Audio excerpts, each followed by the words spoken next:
In the tent of one of the Centuras, a couple is having a disagreement. These are the parents of the same kid who got hit by Llyod while racing. The father insists that there is no other way now and asks for a divorce. The mother shows the agreement and tells him she cannot think of any other way as well. In the next scene, there is a race going on in the arena titled, "My Wife and Me, Shall We Get Back Together Again?" Llyod, on the other hand, inquires about these weird titles of races, to which Charonin replies that it has become a trend among the Centuras. Everyone has gotten addicted to the speed they feel while running on the track, and they are coming up with reasons just to have races, with the most common reason being divorce and getting remarried again. Llyod thinks that they are seriously one of the craziest species he has ever seen in the world. But suddenly, Charonin gives him some sort of paper. Llyod asks what it is. Charonin tells him that since Llyod has resolved their speed problems, this is the map with the location of top. Llyod tells her that he hasn't done much but he will shamelessly take it. Charonin says that he has the most shameless face in the world. But then Charonin thanks Llyod for the things he did. Llyod says welcome and that he simply did what needed to be done. Suddenly, a message box pops up telling him that a new race has unlocked and he has left a legendary footprint in the safety and development of the Centuras. Llyod has received a bonus RP of 100. His current RP is now 1755. Javier looks at Llyod and thinks that although Llyod seems to only work for himself, the results always end up helping and benefiting many others. Javier continues thinking that Llyod is kind of different from the noble heroes he has heard about in the past, but to Javier, Llyod is the protagonist of this world. As soon as Javier says that, some sort of weird color starts to appear around his body, like he is glitching. Llyod looks back and finds that Javier has disappeared. Llyod is shocked. But suddenly, Javier asks what has happened. Llyod is confused but thinks that maybe he is just tired and tells Javier not to worry. Now they are at the border and Llyod says this is a perfect time to release and unfreeze the world. A message box pops up telling them that time freeze has ended. Suddenly, the big bubble pops like a balloon and the world has unfrozen again. But suddenly Llyod's heart begins to freeze, and he kneels down in pain. He realizes his heart has frozen in an instant and thinks that maybe the winter heart is the reason.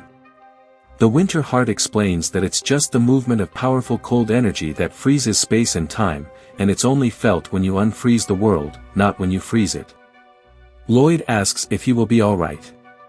The winter heart tells him that it has no idea and it might not be a problem right now.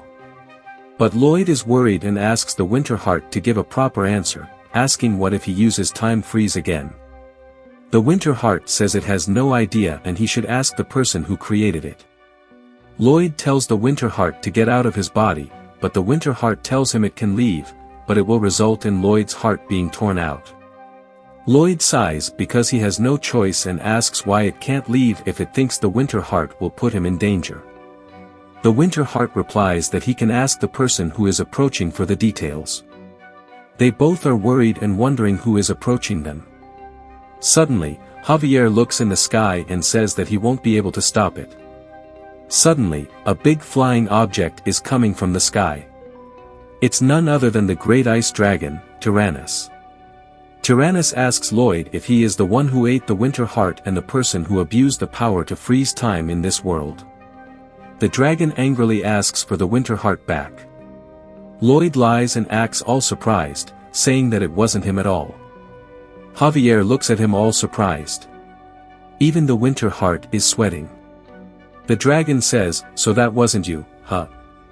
Llyod says, "Yes sir, you've got the wrong person." Llyod says goodbye and wishes him luck in finding the right person. The dragon says alright, maybe I got the wrong person. Both Javier and Llyod try to sneak out. Then the dragon shouts and asks, "Is that what you thought I'd say?" Llyod and Javier kneel down and pretend to grovel, asking him to repeat what he was looking for again. The dragon says the winter heart. Llyod says, "Oh, my bad, I thought you were trying to find the mirror heart," and says he does have a winter heart. Llyod cries because that didn't work, to which Javier questions how he could think that would work. The dragon says that the winter heart was a present from him to the founder of the Magentino kingdom, Michael, and how dare he absorb it because Llyod doesn't seem to be a descendant of Michael. The only way Llyod could get his hands on it is by stealing. Llyod says that he is not a thief and he is not a descendant of the royal family, but he works with them and is actually married to someone in the royal family. The dragon asks who he is married to. Llyod says Queen Alicia Termina Magentano. Javier is taken aback by this. The dragon asks if they can go and ask her about that right now. Llyod tells him to proceed. Javier thinks they are finished now. The dragon flies off. Llyod says he messed up big time and wonders what he should do now. In another moment, the dragon is standing right in front of Queen Alicia. Queen Alicia greets him as the divine founding dragon. The dragon asks if it's true that the person who absorbed the winter heart is married to her. The queen asks him to repeat what he just said. Dragon says that he asked if it's true that the person who absorbed the winter heart is married to her. The queen is shocked.